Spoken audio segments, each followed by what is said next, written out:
Tai labas rytas visiems. Šį gražų sekmadienio rytą. Labas rytas, Agne. Labai smagu vėl tave matyti pas mane svečiuose. Sveika, Inga, sveiki visiems. Gražaus sekmadienio ryto. Sakyk, Agne, tau šis rytas yra kažkuom ypatingas ar tiesiog jisai eilinis rytas? Na, gal stengiuosi bent jau, kad būtų ramus, gražus advento rytas. Netrukus jau kalėdos, tai noris tikrai rasti laiko savo, steptelti, pailsėti, apmastyti irgi dienos, mėnesio, gal metų netgi, sakykime, dalykus. Tikrai Nes labai taip. daug to skubėjimo. Jo. Tikrai taip, tas laikotarpis galbūt toksai yra savotiškas, toksai, ne, gilus, didelis, platus, skubus, turiningas, gal galima sakyti, bet kita vertus aš labai matau, kad mes labai išsiblaškome tame, žinai, tokiame tipo laukime, šventinėme maratono laukime. Toks įspūdis, gal uždedam per daug svorio arba per daug tos reikšmės didelės, kad čia kažkas labai labai ypatingo. Nors iš tikrųjų tai juk yra eilinė diena. Iš kitos pusės. Kaip tau atrodo, kaip tau Taip. jaučiasi, Agne?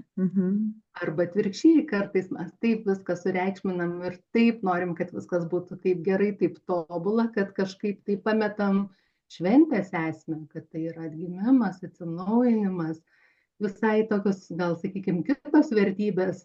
Ir pagaunam save, kad kažkur tai bėgam, lekiam, kažką tai darom ir pametam tas idėjas. O Tai kartais tikrai verta stabtelti ir prisiminti, kas dabar per laikotarpis, ką aš čia veikiu, ko aš noriu, kokios čia šventės, kaip norėčiau, kad būtų. taip, iš tikrųjų, žinai, kai pasakai žodį atgimimas ir toks, net mano kūnas sureagavo, atgimimas, žinai, ir čia yra labai gilu ir labai didelę prasme tas žodis turi, bent jau man, manau ir tau. Ir, žinai, geriausias dalykas, nu, gal ne geriausias, bet įdomiausias dalykas, kai tas žodis atsiranda kokioj parduotuvėje, žinai, stovint eilėje tarp tų milijoną mandarinų, apelsinų, žaislų, saldainių ir taip toliau. Ir vat panešioti tą žodį atgimimas ir paklausti savęs, o kaip aš atgimstu, ne, vat kaip tai jaučiasi mano kūnu. Iš tikrųjų, man, nu, vat, priverčia kartais iš tikrųjų dabar įeini parduotuvę net va taip suklusti ir apsidairyti. Nes turbūt visada mes prieš šventes vat nešam tais krepšiais, perkam, dedam kažkur kažką. Aš žinai, kita vertus atrodo, mūsų skrandis toks mažas ir aš kai žiūriu į tą vežimą pilną maisto, galvoju, Dieve, čia ką metams, 2-3 metams. Ne, sako, čia tik tai mėnesiui, žinai, o krepšys tai nežinau, ir man va tos šventės toks sudaro tokį keistą kažkokį pojūtį. Netgi liūdėsio tame labai daug yra. Gal to nesąmoningumo. Nežinau, kaip tau, va, Agne, jaučiasi. Tu taip įdomiai pavyzdį labai gerą pateikiai, kad dažnai mes perkam, bet tenka pastebėti, kad dažnai žmonės kompensuoja materialinių dalykų kaupimą, ten maisto, daiktų, savo meilės poreikį. Tai yra kitų dalykų, kad nesijaustų tušti, galbūt viduje ar nejaustų skausmo, yra kartais visai paprasčiau nusipirkti daugiau kažko, tai Taip, užsimiršti, pasiduoti va tokiai iliuzijai. Bet tai nėra visuomet tikra.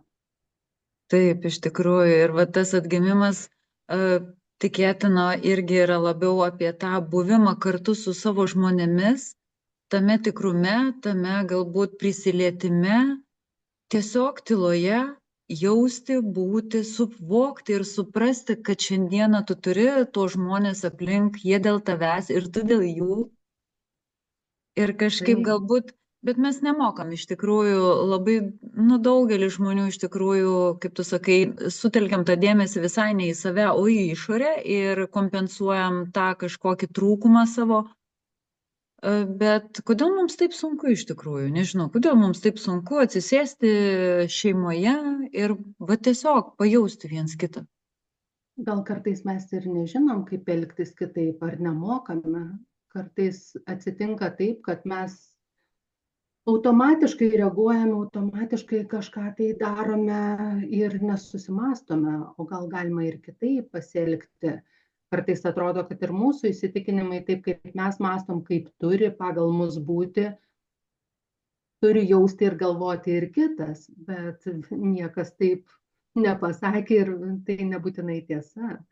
Kiekvienas turim savo tų minčių, pasaulių ir kartais išties norisi būti labai suprastam, išgirstam, galiausiai netgi leisti savo pasikalbėti, išreikšti kokias nors irgi mintis, pasidalinti jausmais netgi, kaip aš čia jaučiuosi, kas čia gal negerai ar gerai.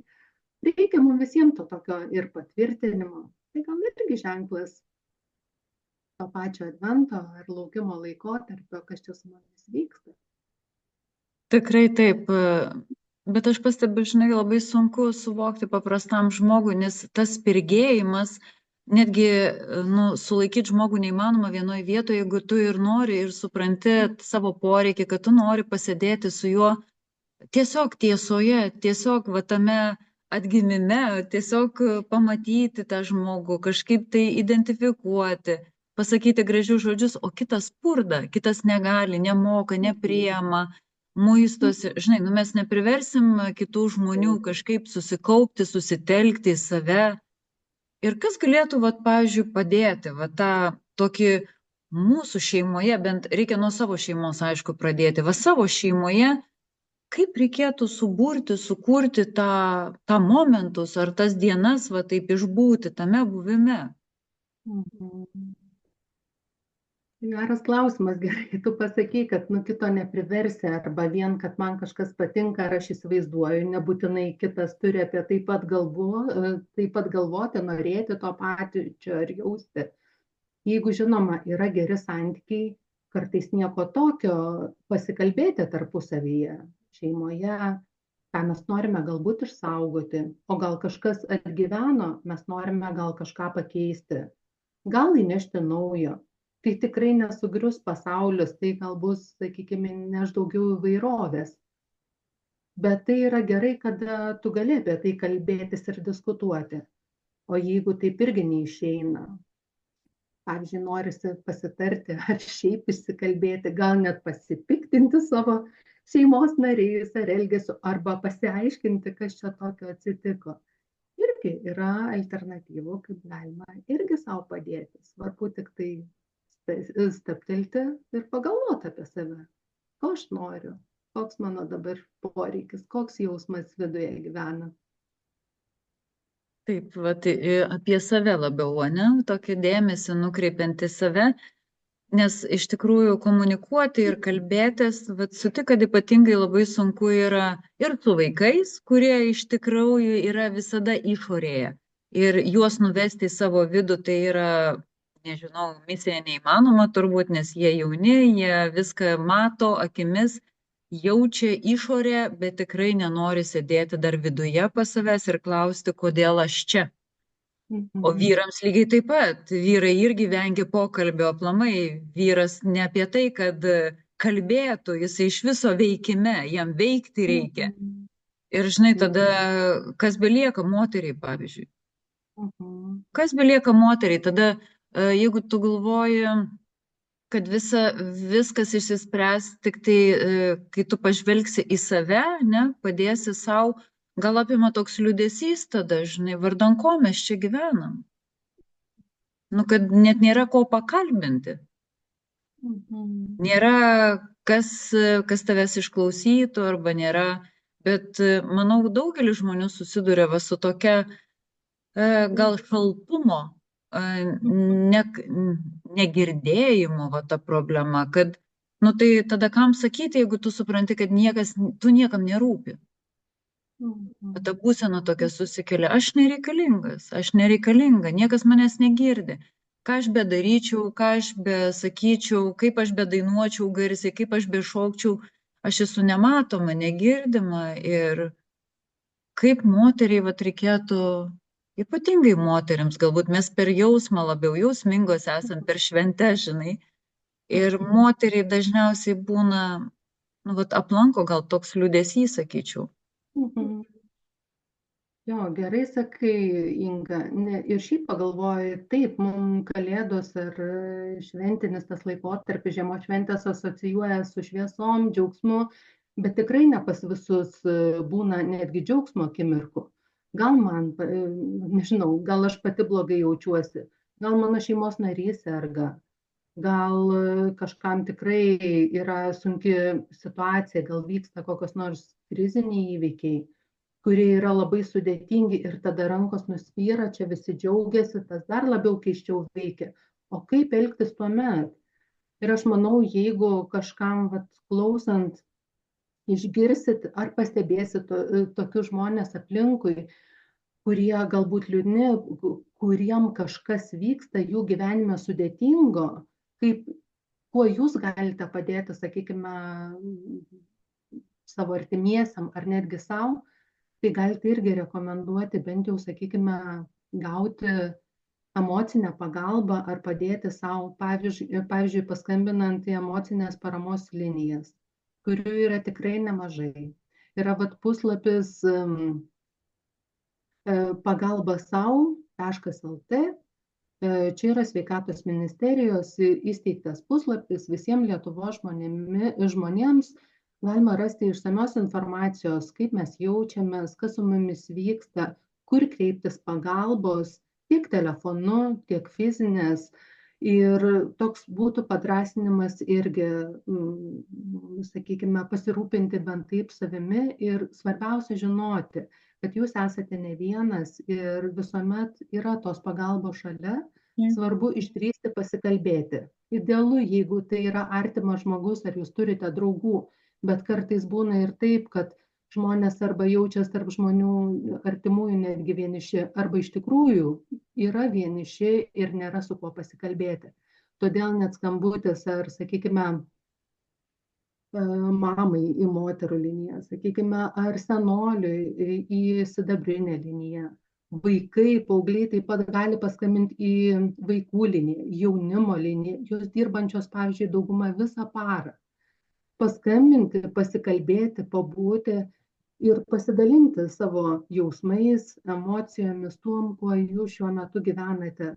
Pabūti su kitu žmogumi, kad ir, sakykime, telefono pokalbyje, tai yra gal nedaug, bet kartais tai būna labai labai svarbu, jautru ir reikšminga. Bet labai linkiu kažkaip tai irgi nepamiršti savęs, savo poreikių ir nebūtinai kalbant apie save.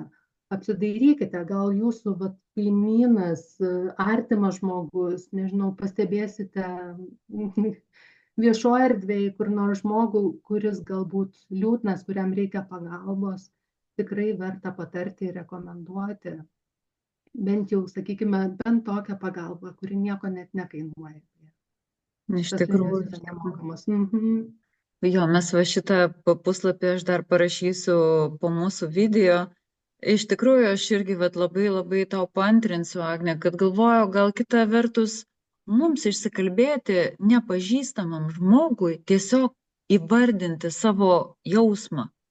Tai ar vienatvės, ar slogumą, ar kažką, vien pakalbėjusi gali tapti daug geriau. Vien dėl to, kad tu paslapti tą, kaip pasidalini su kažkuo, kažkaip atiduodi į tą išorę, netaupai.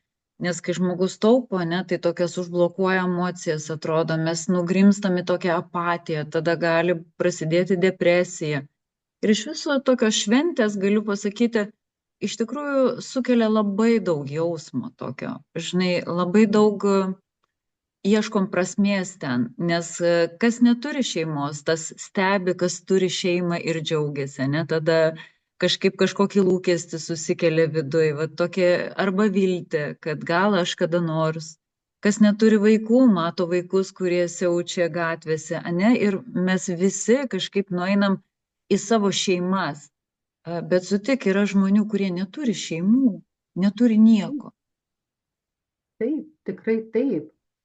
O kartais būna netgi, ir sakau, žmonių, kurie tarsi gyvena šeimoje, bet jaučiasi vieniši galbūt, bejėgiai, arba kažkas atsitiko ir tikrai yra sudėtinga situacija, gal net norisi apie tuos savo artimuosius pasikalbėti, gal nėra net, sakykime, ar artimo santykio, gal vat kažkoks tai rūpestis yra užpuolęs. Tikrai verta pasikalbėti su nepažįstamu žmogumi, išlieti savo jausmus, nes visuomet, kai pakalbė, atrodo jau ir lengviau, ir geriau, ir lengviau, sakykime, kvėpuoti pasidaro, Taip. ir prašviesėja, o gal kokia idėja netgi gimsta, ar ir sprendimas randasi.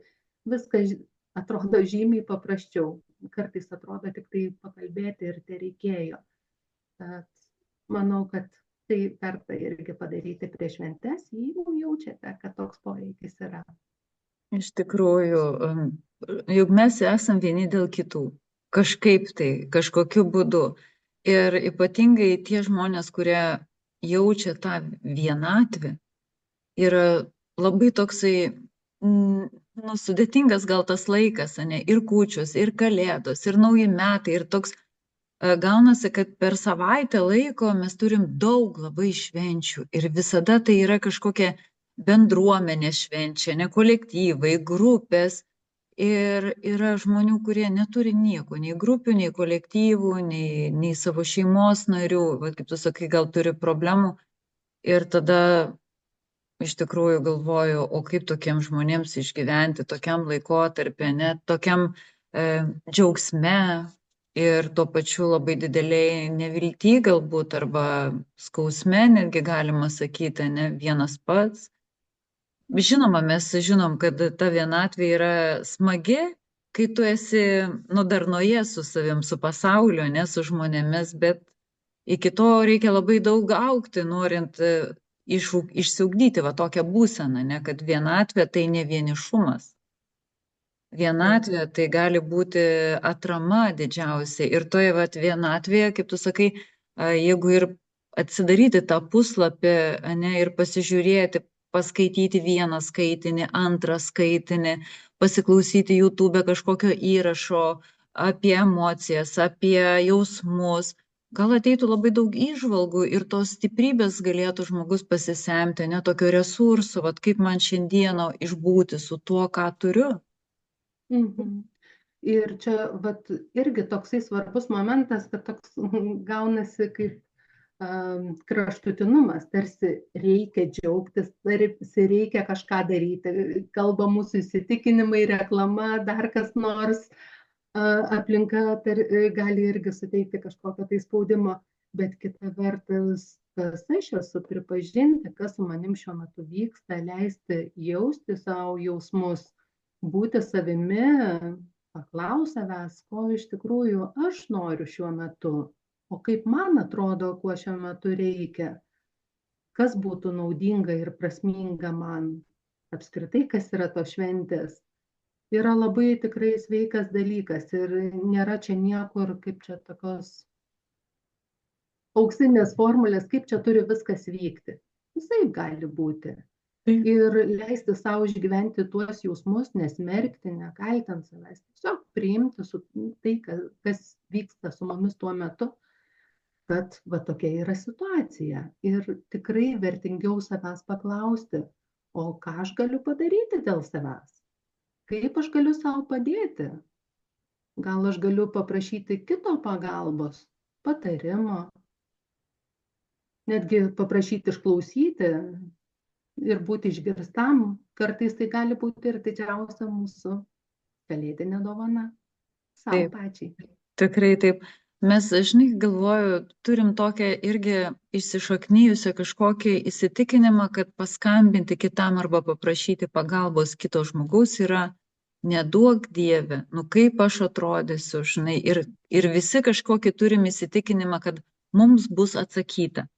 Bet iš tikrųjų, jeigu paklaustumėm savęs, jeigu tau asmeniškai paskambintų žmogus ar senas draugas ir tau pasakytų, ne, ar galiu su tavim pakalbėti, labai blogai jaučiuosi, ką tu atsakytum? Ir kai man uždavė tokį klausimą, aš sakau, tai žinoma, aišku, kad aš pakalbėčiau, man būtų, aš netgi būčiau savotiškai apdovanota tuo dėmesiu, kad žmogus išsirinko ir pasitikėjo manimi, tam, kad paskambinti tiesiog man ir pasakyti tai, kas jam nugulė ant širdies, žinai. Man atrodo svarbu tas pirmas žingsnis paskambinti, net pavyzdžiui paskambintų, tarkim, o aš sakyčiau, nu žinai, negaliu šiuo metu kalbėti, esu užsiėmusi, bet aš žinau, kas tau gali padėti. Pavyzdžiui, gali va taip patarti, rekomenduoti, nukreipti. Tas irgi jau duoda judesį ir tai yra puikia pagalba savo ir padėjimas savo sunkių, sakykime, momentų. Ir nežinau, bet kažkas yra tokio, kai mes kartais leidžiam būti savo silpnesniam ir išdrįstam tai prisipažinti, ypatingai artimam žmogui, kad, na, man sunku tiesiog šiandien, ar aš nespėju kažko tai padaryti. Tas kažkodėl tai sukelia va toks prisipažinimas ne atstumimo, o priešingai tokio vat net simpatijos arba dėmesio atkreipimo jausmą. Tai tikrai nenuvertinkit savęs, man atrodo, viskas yra gerai, netgi išdrįsti, žinoma, mes visi norime būti geri, faini, pripažinti, kad mums viskas sektųsi, bet ne visuomet tai būna. Ir tai yra visiškai normalu. Nes niekur nėra parašyta, kad mes turime būti kasdieną sėkmingi, šypsotis, kažką super daryti. Mes galime jaustis visai, tuo labiau, jeigu aplinkybės atitinkamos yra. Tai normali reakcija. Ir tuo pasidalinti su kitais yra labai gerai. Tikrai taip. Aš galvoju, žinai, galima pasvajoti arba tiesiog vizualizuoti. Vat jeigu būčiau viena, ką aš daryčiau kūčių vakarą. Nu, vat viena esu, ne? Ir jausmas toks, nežinau, ko noriu, nežinau, kur eiti, ir lyg tai gera, lyg negera. Tai galvoju, ką aš nuveikčiau, tai turbūt eičiau vaikščioti į mišką, žinai. Gal stovėčiau šalia kažkokios gatvėje, kurio yra bažnyčia, tenais juk ir mišios šventos yra, ne? Kaip malda išlaisvina. Netgi aplankyti bažnyčias, aplankyti kažkokius svetimų žmonių kapelius, netgi, žinai, netgi suvokti save kaip gyvasti, kad tu esi gyvas šiam pasaulyje ir tu vaikštai, tu kvėpuoji, tu atgimsti, tą žodį, žinai, nešioti su savim kišenėje, atgimimas, klausti savęs, o kaip šiandien aš galiu atgimti? Taip. Tikrai taip. Kažkodėl, irgi beklausant tavęs, irgi prisiminiau apie dėkingumą, kad dažnai, nors kai mums būna ir patiems sunku, ir šiaip pastebiu žmonės, kuriem yra išgyvenę sudėtingesnės situacijos, jie linkia padėti kitiem ar panašaus likimo žmonėm. Gal tai irgi viena iš galimybių ir receptas jums. Jūs galite irgi kažką padaryti gero ir dėl kitų. Kuom kartais nueiti užtenka į kokią bendruomenę, pasisiūlyti galbūt savanorių, gal kažkam reikia pagalbos, gal kokią staigmeną galite padaryti, mažą dovanėlę, arba tiesiog laiškelį parašyti ir užkišti kaimynui į duris ar į pašto dėžutę įmesti. Galbūt, nežinau, netgi kur nors irgi kreiptis, sakykime, ir pasavanoriauti, skirti laiko pagal savo galimybės, pasikalbėti ar paskambinti savo artimam, tolimam, draugui, giminaičiui ir paklausti, o kaip tavo šventės? Ir gal tai bus irgi puikia kalėdinė dovana. Tikrai, žinai, Agne, praeitais metais aš dar pasidalinsiu, netgi tame šventinėme laikotarpį buvau pasidariusi tokį challenge savo, kad sveikinsiu, neatsimenu, kiek ten, kažkiek tų žmonių. Ir, žinai, aš galvoju, aš susikūriau tiek daug savo džiaugsmo iš nieko, nes sveikinau žmonės, apie kuriuos tiesiog staigiai prisiminiau kažkokį labai labai seną pažįstamą, kažkokį labai labai seną savo klasioką ir ar tiesiog praeiviui buvau įdavusi, kaimynui įmečiau porą laiškų. Ir žinai, kai aš kaimynui, kai įmečiau ir kitą dieną ateinu ir matau ant rankenos irgi pakabintas maišiukas su riešutais ir parašytas atgal, ir jums kaimynė daug laimės ir sveikatos, tai žinai, aš tiek juokiausi, aišku, čia žaidimas, kaip suaugusių žmonių, bet tai įkvėpia, tai žinai, pakelia kažkokią nuotaiką. tada mes su tais kaimynais jau einam ir visada nusišypsom. Mes net nesakėm, kad čia mes, ar tu man dovanoji, ar tu, bet tas žinojimas, kad mes sužaidėm kažką tokio dėl savęs ir sukėlėm tą tokią emociją fainą. Tai vad, kaip tu sakai, nu kita vertus, nieko nereikia labai stipriai čia galvoti. Gali gatvę nueiti, ane, parašyti laiškelį, kažkokį savo, nežinau, sukurtą atvirutę padovanoti, ką tik tai nori, ką tik gebi, ne? Ir tai yra daug, kai tau pasako labą dieną ir būkit pasveikinti per visas šventes. Tai aš galvoju, apie ką žmogus gyvena nuolatos, žinai, tas, kas yra žmogiškumas. Kodėl mes taip visi į savo tas triobeles, kaip sakant, į savo kambariuką užsidarė, tik tai apie save, savo ir dažnai savo, mano, tavo, tai gaunasi kaip tokie atskirtis. Mes norim visada atsiskirti nuo visuomenės, nuo bendruomenės, nes kas yra pasaulis, ne, mes daug šnekam su Agne, kad tai ta visata yra tokia bendra ir mes taip sujungti vieni su kitais, nes kažkieno veiksmas jūsų, va toks mažas, va tas padovanojimas saujelė kažkokio riešutėlio, jisai turi seką toliau. Tas žmogus, galbūt jisai pasimels už jūs, ta seka va grįžta ratu, kažkaip prasideda daugybė, dauginasi laimės, dauginasi meilės, dauginasi sėkmės tiesiog, to džiaugsmo. Tikrai taip. Tikrai taip. Ir kartais čia mes pamirštam tiesiog, kad vertingiausi dalykai iš tikrųjų yra nemokami ir labai paprasti. Ir kas įdomiausia, tai sukuria labai didelį tikrumo jausmą. Kita vertus leidžia mūsų kūrybiškumui atsiskleisti, rasti, išgirsti, pastebėti kitą, nesvarbu, kas tai bebūtų. Padaryti kažkokią kūrybinį idėją, nežinau, kaip pat ir tu sakai, padovanoti riešutėlį, nežinau, džiovintą obuoliukų, gal laišką parašyti, nežinau, gal kokią dainą padainuoti, kas ką galbūt mokat, aš tikiu, gal rankdarbiai susiemat, kokį netikėtumą. Man atrodo, kartais tokios smulkmenos arba net šypsena kito žmogaus padaro mums žymiai didesnę įtaką negu, sakykime, ten didelė dovanų dėžė, nes tai yra tikra. To tikrumo ir gyvumo, man atrodo, pas mus labai trūksta. Yra dinamikos, bet to žmogiško tikro ryšio ne visuomet daug būna. Ir tikrai gera ir malonu jo sulaukti, ypač netikėtai, neplanuotai, be jokio lūkesčio, arba netgi tapti tuo, kas dovanoja tą netikėtumą. Ir tai teikia ne tik gavėjai, bet ir teikėjai didžiulės teigiamas emocijas ir gal sukuria tą bendrą kalėdų dvasią. Taip, iš tikrųjų, va tokie paprasti dalykai, kaip va tiesiog tas nuoširdumas, žinai, žmogiškas, nežinau, apsikabinimas arba labą dieną ir palinkėjimas. Įdomi jaučiu reakcija būtų, galvoju, netgi va žiūriu pro langą, žmonės vaikšto, tiesiog, kad išeitum gatve ir galėtum skirti vieną dieną tiesiog linkėjimams. Juk tai nemokamai ir tau tai reikia tik palinkėti kitam sutikusiam priešais praeiviai gražių švenčių arba sėkmės arba tiesiog meilės ir laimės.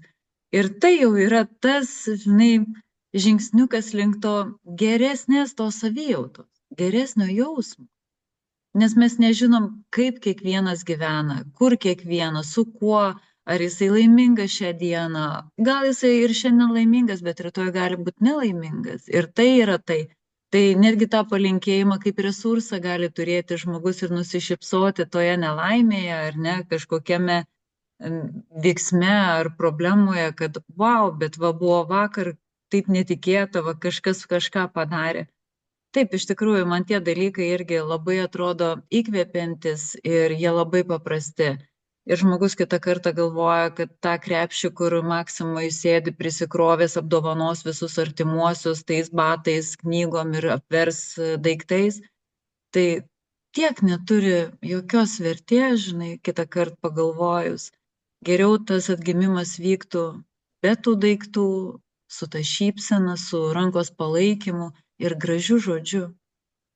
Tiesiog gražiu žodžiu ir su meile vidinė supratimu, kad aš esu dėl tavęs ir tu esi dėl manęs ir aš esu dėl savęs. Tikrai taip, tikrai taip. Man atrodo, tas yra labai naudinga, nes ugdo mumise tą tokį vidinį jautrumą ir empatiją. Atjausti, suprasti kitą, priimti iš tikrųjų, ko jam reikia. Ir gal kažkam išties tuo metu reikia pavalgyti, nes neturi ką. Ir tai gali būti labai svarbu, tas kažkoks duonos netgi kasnelis. O kažkam tai gal visko turi, bet pastoviai, bet ar jaučiasi negerai, liūdnas ar vienišas, gal jam visai kitų dalykų Taip. reikia. Tai pajusti šalia esantį žmogų, jį įkvėpti, atliepti. Man atrodo, va šventės ir tie paprasti labai dalykai mūsų net pačių daromi, gali būti įkvėpimo šaltinis ir kitam, ir mums patiems. Tikrai taip. Tai ką, mes šiandieną šį rytą palinkėsim tiesiog visiems to netausoti gražaus žodžių. Tiesiog netausokite to gerumo, galit veiksmais, aišku, parodyti, bet užtenka ir šypsenos, ir vieno žodžio, kad viskas gerai, aš tave matau, aš tave jaučiu ir linkiu sėkmės ir tai yra pakankama. O aš gal palinkėsiu kiekvienam irgi įkvėpimo. Gal rasis kokia mintis, gims nauja kokia idėja ir įgyvendinkit ją. Padarykite kažką gero dėl savęs, dėl kito. Ir būtų visai šaunu, gal jį pasidalintumėt, jei kas nors pavyko padaryti. Ar ne, Inga? Tikrai, tikrai, atliepkite, jeigu kažkas kažką sugalvosit. Ir iš tikrųjų, kaip tu sakai, tas padarimas kitam yra savotiškai padarimas savo, nes sukelia tokią labai gerą vidinę savo emociją. Kažkas tokio, ne tai, kad žygdarbį padariau, ne, bet tokio kažkokio vidinės, nežinau, šypsenos, tokio kažkokio gerumo irgi. Ir aš tikiu, kad viskas grįžta ratu, todėl kad dovanosime gėrį, gausime lygiai tą patį. Tai iš tikrųjų visiems palinkėsime to gerumo viduje, va to kūrybingumo, išradingumo, būkite pozityvūs, skaitykite, yra vat pagalbos linijos, skambinkit, bendraukit, nebijokit, iš tikrųjų pasaulyje labai yra daug gerų žmonių, žinokit, tikrai labai daug gerų. Ir išties dalinkimės ir kurkime patys šventę ir savo, ir kitiem. Būkite kūrėjais. Tai būkite kūrėjais. Ir sakome, ką, Agne, viso gero, buvo smagu. Jo, ir gražaus laukimo, tai gražių artėjančių švenčių. Tikrai taip. Iki. Iki.